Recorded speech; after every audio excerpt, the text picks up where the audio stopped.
Hola a todos, bienvenidos a una nueva emisión del IAT. Soy Ibelice y hoy les hablaré acerca de el Manual Estratégico de Persuasión Táctica desde el punto de vista de la psicología organizacional aplicada a la negociación B2B de alto nivel, que es parte de nuestro curso de persuasión empresarial. Comencemos. El cambio de paradigma, de la confrontación a la colaboración.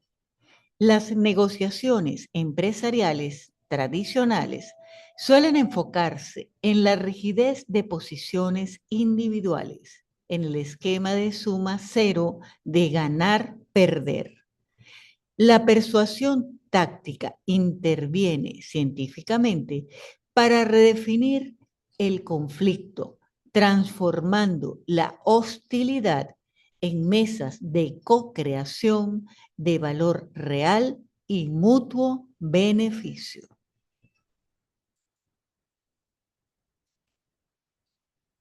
A saber, siempre existe una fricción psicológica en las negociaciones.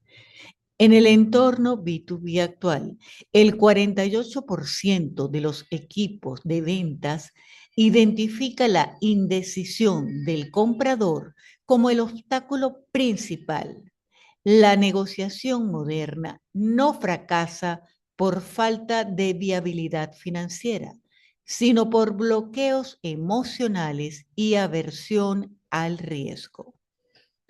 Superar esta indecisión requiere transformar el enfrentamiento transaccional en un proceso estratégico de colaboración a través de las herramientas de la psicología organizacional. Siempre es necesario una preparación emocional previa en cualquier negociación.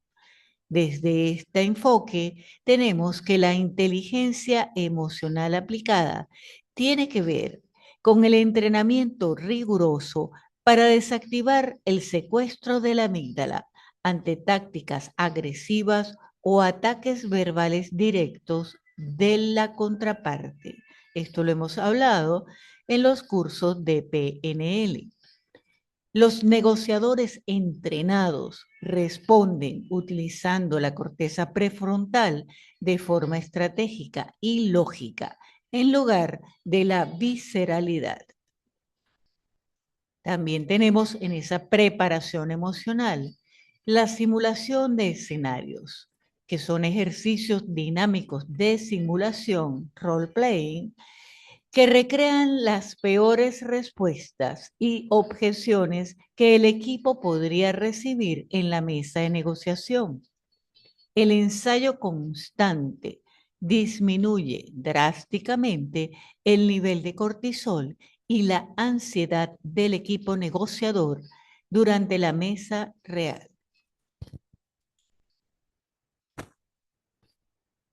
Si tomamos en cuenta que la mesa de negociación es el evento visible, pero el fondo del iceberg es la preparación estratégica que debemos hacer con el entrenamiento en inteligencia emocional, que se refiere a la gestión de reacciones viscerales y la resiliencia. Esto hace un impacto directo en cohesión del equipo de negociación. Como ya dijimos anteriormente, la simulación de escenarios role-playing es la práctica deliberada de objeciones y respuestas de bajo conflicto. Y como punto 3 tenemos el diseño de dinámica de grupos, que es la asignación intencional de roles psicológicos complementarios. La negociación se gana en la estructura oculta antes de pronunciar la primera palabra.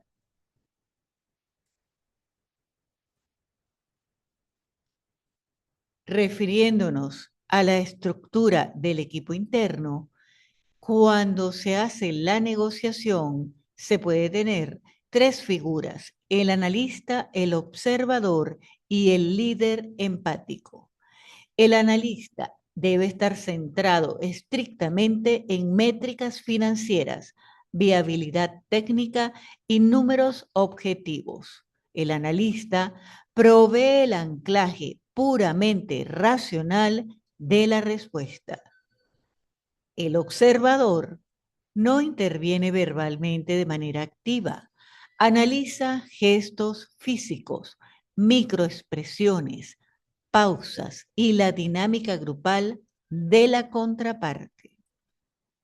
Y el líder empático es el encargado de modelar el rapport, calmar objeciones emocionales y aplicar la persuasión relacional. El líder empático conduce los ritmos del acuerdo, tema que ya hemos tratado en los cursos de PNL. Un equipo monolítico es vulnerable. La distribución de roles psicológicos asegura que ninguna reacción emocional individual descarrile el proceso. Y afianzando los conceptos, el analista, siempre orientado a los datos, las métricas y la viabilidad técnica; el observador, que monitorea el lenguaje no verbal, las señales emocionales y la tensión en la sala de negociación; y el líder empático, que es el encargado de gestionar la relación interimpresarial y construir la confianza. Eso garantiza un frente organizado y unificado en la negociación. En la mesa de negociación debe existir una dinámica en donde la escucha activa y reformulación son necesarios. La hostilidad surge por desconfianza o egos heridos. La persuasión táctica desarma este círculo vicioso, demostrando comprensión profunda. Reformular consiste en tomar un ataque emocional y hostil y convertirlo neutralmente en un problema práctico de carácter negociable y objetivo. Así tenemos que la fricción no surge de los números. Transformar el ego en información es la principal herramienta de recopilación de inteligencia en la mesa de negociación. Así tenemos que, tomando en cuenta que siempre existirá una fricción interpersonal debido a los egos, los miedos y la desconfianza, se debe aplicar la escucha activa para demostrar comprensión profunda sin ceder en la posición, reformulando y traduciendo los reclamos emocionales al lenguaje de los negocios.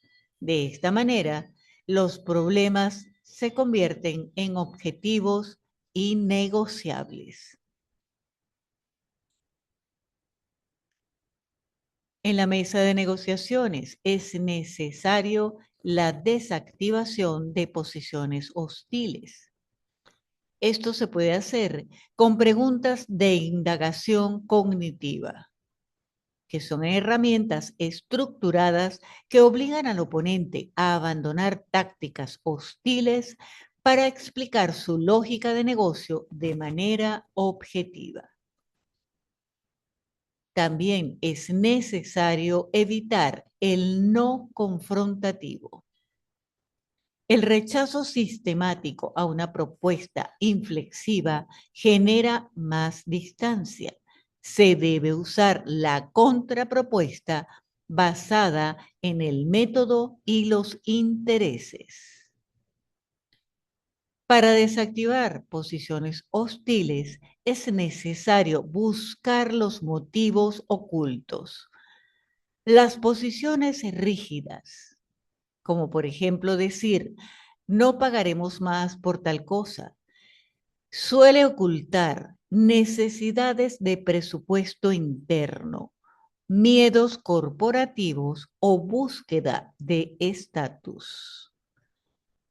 Y para desactivar estos motivos ocultos, existen las preguntas calibradas, que consisten en utilizar enunciados que inicien con palabras tales como cómo o qué, para que la contraparte ayude activamente a diseñar la viabilidad de la solución técnica de forma compartida.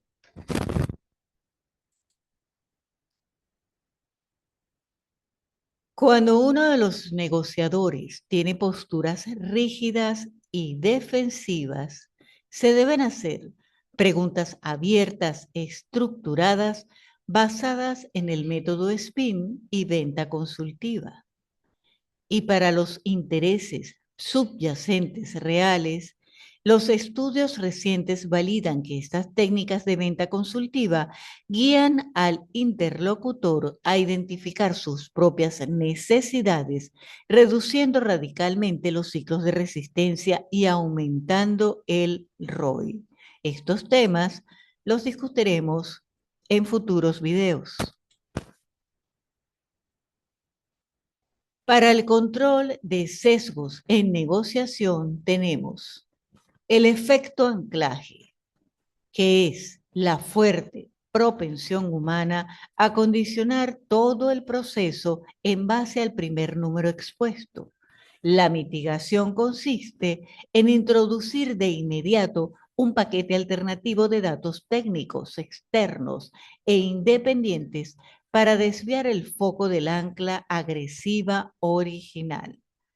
Y en este control de sesgos en negociación, también tenemos que tomar en cuenta la aversión a la pérdida. Psicológicamente, el dolor de perder un recurso supera con creces el placer de adquirir uno nuevo.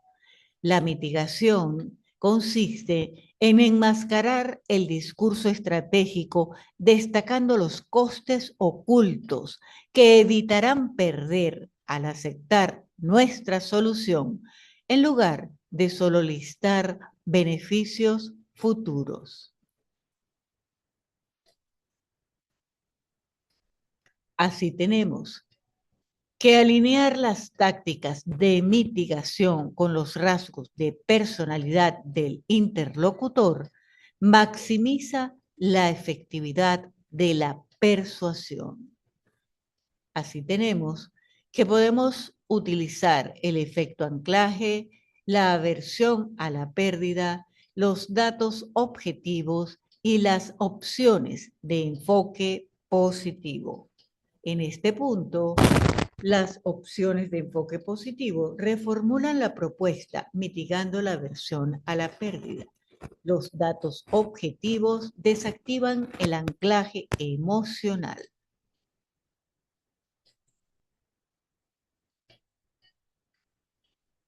Si tomamos el ejemplo de que la negociación es un pastel, podemos partir ese pastel y expandirlo. Como eje de análisis tenemos que el foco del debate implica una disputa de precio y posición rígida de dinero en la negociación tradicional, pero en la negociación táctica integrativa, este foco de debate muestra múltiples variables, plazos, soporte y exclusividad. En la dinámica de relación, en la negociación tradicional, existe el esquema competitivo adversarial de suma cero, ganar-perder. En cambio, en la negociación táctica debe existir la colaboración enfocada en objetivos de mutuo beneficio. En el eje de análisis del intercambio de concesiones, en la negociación tradicional tenemos que ceder de forma lineal, perdiendo margen neto. En cambio, en la negociación táctica se tiene la entrega de variables de bajo coste propio y alto valor ajeno. Y para terminar con este pastel, está la gestión del flujo, en donde la negociación tradicional dice que el ocultamiento de intereses se debe hacer por temor estratégico. En cambio, en la negociación táctica se deben hacer preguntas abiertas para revelar intereses reales del otro.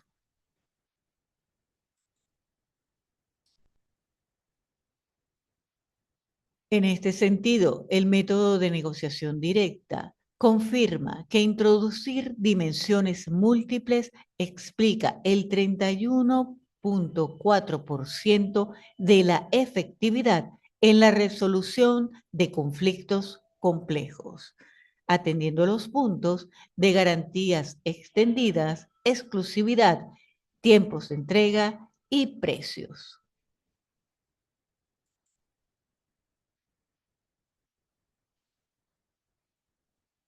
En toda negociación existe la gestión de resistencia, que consiste en alineación y objetivos supraordenados. Frente a posiciones cerradas, resulta crítico unificar a ambas organizaciones apuntando a un enemigo o desafío estratégico de mercado compartido. La negociación deja de ser un nosotros contra ellos para consolidarse como una transición segura y estructurada que protege y eleva la competitividad a largo plazo de ambos modelos de negocio.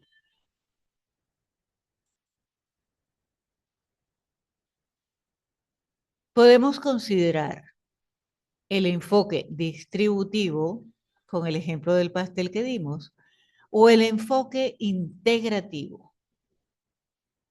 Así tenemos la dimensión de la variable. En el enfoque distributivo tenemos una sola métrica, que usualmente es el precio. En cambio, en el enfoque integrativo tenemos múltiples variables: tiempo, riesgo y alcance. El motor psicológico en el enfoque distributivo es el ego, el miedo y la mentalidad de escasez. En cambio, en el enfoque integrativo tenemos la colaboración, los valores y la creación de opciones.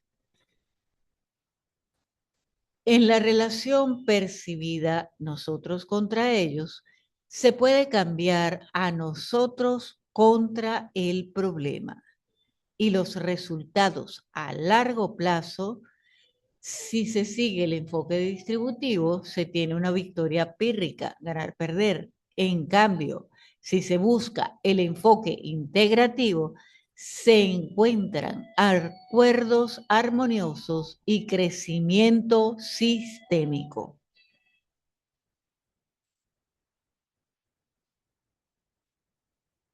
La mediación neutral consiste en alinear a las partes hacia un objetivo superior compartido. La gestión del cambio en la mesa de negociaciones ayuda a los involucrados a visualizar que ceder en puntos tácticos no es una derrota, sino el puente estructural hacia una rentabilidad conjunta sostenida a largo plazo. Así tenemos que podemos pasar del conflicto inicial de las posturas completamente irreconciliables a un modelo de negocios donde haya una transición necesaria y beneficiosa para ambas partes.